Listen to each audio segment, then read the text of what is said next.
com a govern el valorem molt positiu. Creiem que com a govern vam fer el seguiment de cada una de les preguntes i de les resolucions que sortien, per tant veiem que són factibles, que les podem tirar endavant i ens faltarà tenir el pressupost, que considerem que el podrem negociar, però no són cap de les resolucions, no implica haver de deixar de fer altres coses, que era el problema que teníem en cas que haguessin sortit algunes resolucions molt demagògiques, que segur que és una realitat i que segur que eren justes, però que amb els diners que tenim no podríem tirar endavant. Per tant, el valorem molt positivament. Amb el prorrogat podem garantir el de la renda mínima, per tant, convertir-ho en dret subjectiu, perquè voldrà dir que rascarem d'altres departaments i, per tant, és una prioritat el treball social, és una prioritat tots els temes per la gent que és més desafavorida i, per tant, amb la gent que pateix més la pobresa directament, i com que és una prioritat de tot el govern, el que ens hem condicionat és de dir, escolta, retallarem d'altres departaments. Per tant, la renda mínima com a dret subjectiu i alguna part de variar el copagament en tema de discapacitats, que també és una injustícia el que hi ha fins ara. Per tant, aquestes dues coses, si prorroguéssim els pressupostos, ho podríem fer-ho.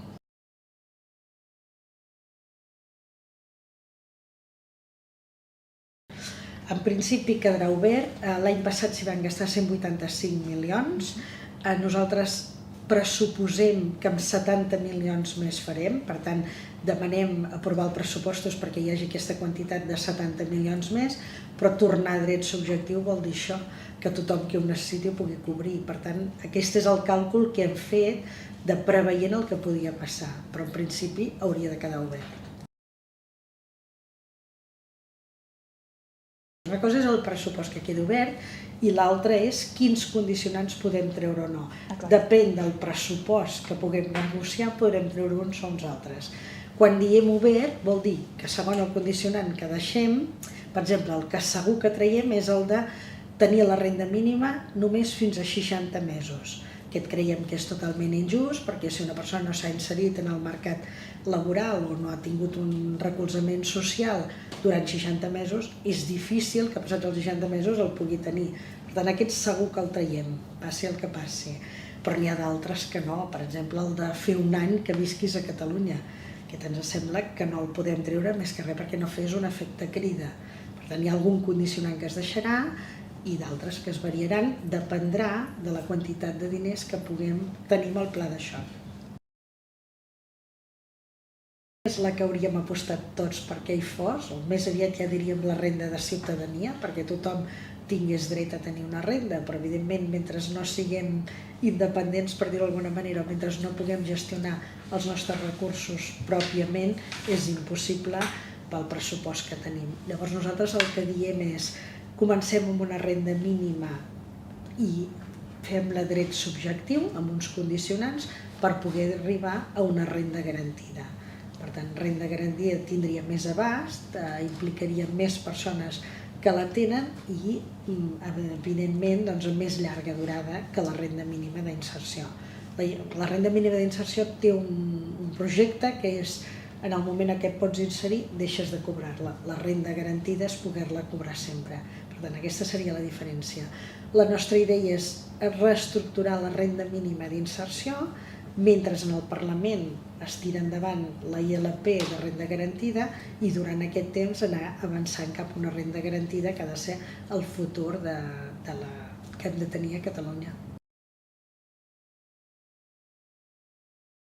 Bé, les queixes sempre són justes, però el que passa que DINCAT sap, i hem parlat amb ells, que depèn molt de la llei de dependència, també la de discapacitats. La llei de dependència, el que és la Generalitat, hi aportem molt més del que diu els condicionants de la llei de dependència. Teòricament seria un 50% de l'Estat i un 50% de la Generalitat. Nosaltres anem amb unes xifres de que ells hi aporten 180 milions d'euros i nosaltres 800 milions d'euros. Per tant, la diferència és abismal. Tenim calculat la quantitat de més que es podria pagar si només fos un 50%, però bé, tot això és per dir que el copagament no hi hauria de ser, estem d'acord amb que podríem, però les finances que tenim actualment no ens permeten perquè l'Estat no aporta el que hauria d'aportar.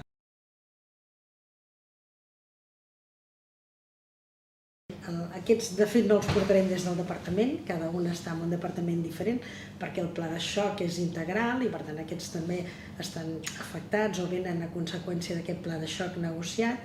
El d'habitatge és per més lloguer d'habitatge social i per compra d'habitatge que puguin venir de la Sareb. Per tant, poder treure habitatges i posar-los al públic en general, amb gent que estiguin en moments d'exclusió social. Ha de ser pobresa zero, per tant, ningú se li ha de tallar ni llum ni aigua, per tant, la Generalitat posarem 10 milions per poder pagar aquelles factures de llum i d'aigua de la gent que no té possibilitat de pagar-los, sempre i quan hi hagi un informe de serveis socials que ho acrediti.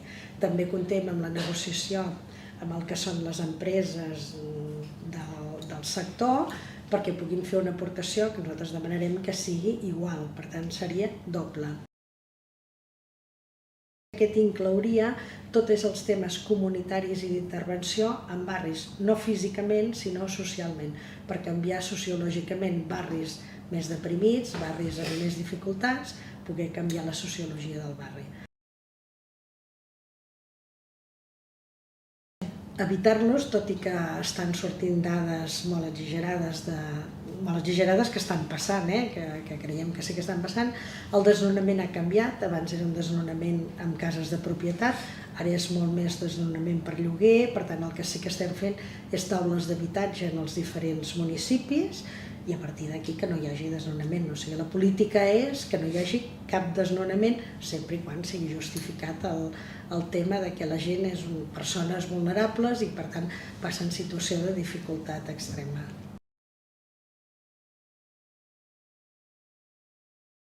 El que ens diuen d'empresa és que aquesta quantitat estava sobre la taula, el que és la informació es va fer, però potser no va arribar a prou gent. Per tant, ni la informació i difusió de com s'havia de fer per demanar l'ajuda va arribar a tothom, ni va ser d'una manera fàcil burocràticament. I per tant aquí sí que el mateix govern fem autocrítica, que s'ha de canviar aquest sistema i per tant aquests diners hi han de ser i han d'arribar a tothom, perquè és veritat que aquesta quantitat de diners que es van gastar és molt minsa en comparació amb els problemes que hi ha de pobresa energètica. Això va a banda del pla de xoc, el pla de xoc són 270 milions, les mesures estaven molt concretades, però aquest també creiem que és important, que les beques menjador no podem deixar que els infants o els adolescents estiguin sense un plat a taula i per tant s'hi han afegit. O sigui que en principi el pressupost seria 270 més aquests 12 milions de beques menjador. Inclou beques menjador en etapa escolar i en etapa fora d'escola. No. En pressupostos prorrogats, molt poques de les mesures poden quedar garantides.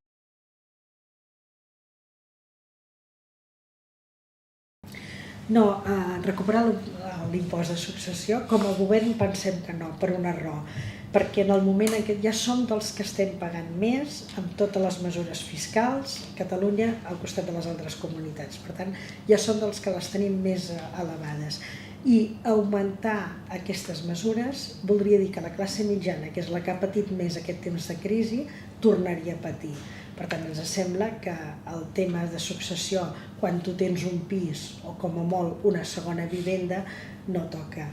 Per tant, no ho contemplem.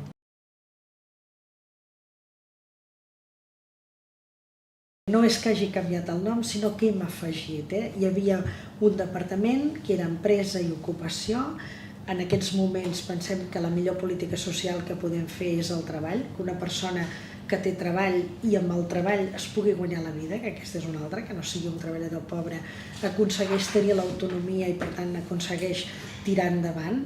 I per tant és una política social important i llavors per l'altra banda també pensàvem que com a empresa és important lligar les empreses al coneixement i a les universitats. O sigui que el que hem fet és mantenir la mateixa estructura de Departament d'Afers Socials i Famílies i l'altre departament que era Empresa i Ocupació partir-lo, l'ocupació, per tant el dret al treball posat en polítiques socials, o sigui, nosaltres tenim un departament i mig, per dir-ho d'alguna manera, i això és una declaració d'intencions perquè primer dir el treball com a política social, afers socials, com tots els temes que entenem com a benestar, i una tercera línia que és la de famílies, en plural, que significa el concepte de família extès a qualsevol forma de convivència. Per tant, per nosaltres tan important és la família amb el nucli central com la família d'avis i nets, com la família monoparental, com la família monomarental, com les dues persones del mateix sexe. Per tant, qualsevol unitat de convivència tindrà el mateix tracte per nosaltres.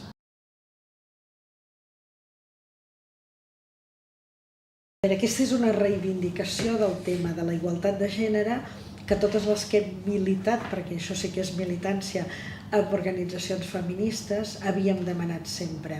L'Institut Català de les Dones que tingués un rang superior, que per tant estés a presidència, perquè les polítiques de dones se li donés importància.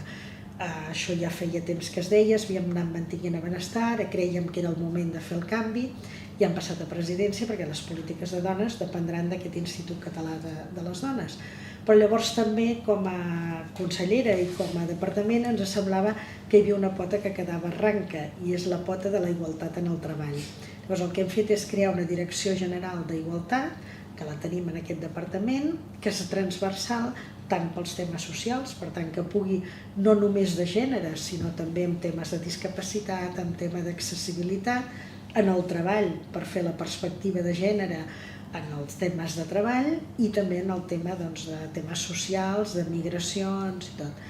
Per tant, tindrem dos vessants, la vessant de polítiques de dona a l'Institut Català de les Dones a presidència i la Direcció General d'Igualtat, per tots els temes d'igualtat, que evidentment també hi haurà una perspectiva de gènere clara cap a nivell de dona, perquè durant la crisi també som les que més hem patit els problemes en el món laboral.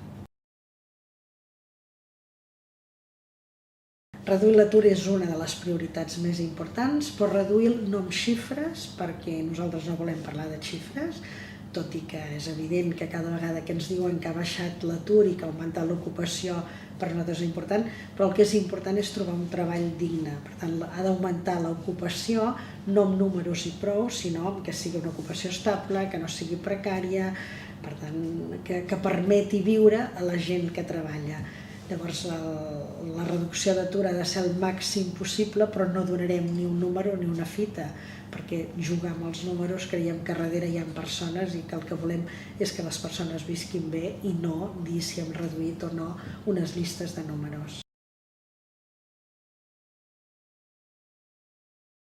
Són els dos temes prioritaris. El Servei d'Ocupació de Catalunya hem de fer com una reestructuració, que no vol dir canviar el personal que hi ha, ni vol dir canviar les formes, sinó que el que vol dir és, per exemple, les convocatòries. Hi ha una quantitat de convocatòries en què tant les entitats com l'àmbit municipal té dificultats per entrar-hi. Ara estàs en una convocatòria, per un altre tema vas en una altra, per tant això ho hem de reestructurar de manera que hi hagi menys convocatòries, que siguin més eficients.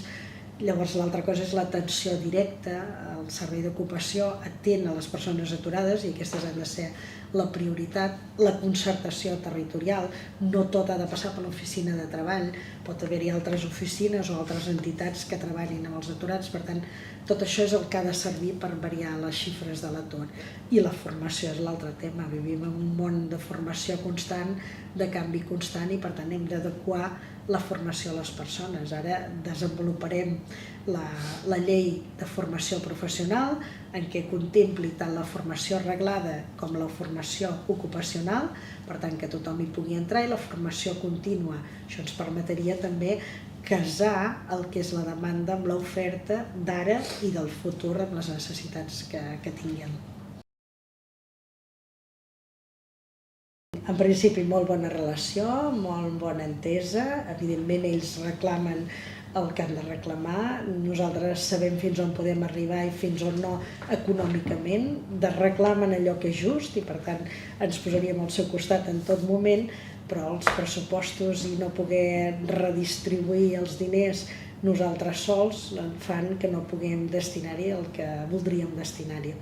ens hem anat reunint, ens hem reunit primer amb les entitats grans que havien com a plataforma, inclou a totes, i ara ho estem fent amb una per una. Per tant, jo crec que hi ha molt bona relació i cap problema. De fet, la primera reunió que vam tenir va ser amb la taula del tercer sector, on s'hi troben representades totes, ja com a simbologia abans de trobar-nos amb agents socials, amb agents econòmics, amb municipis, amb tothom.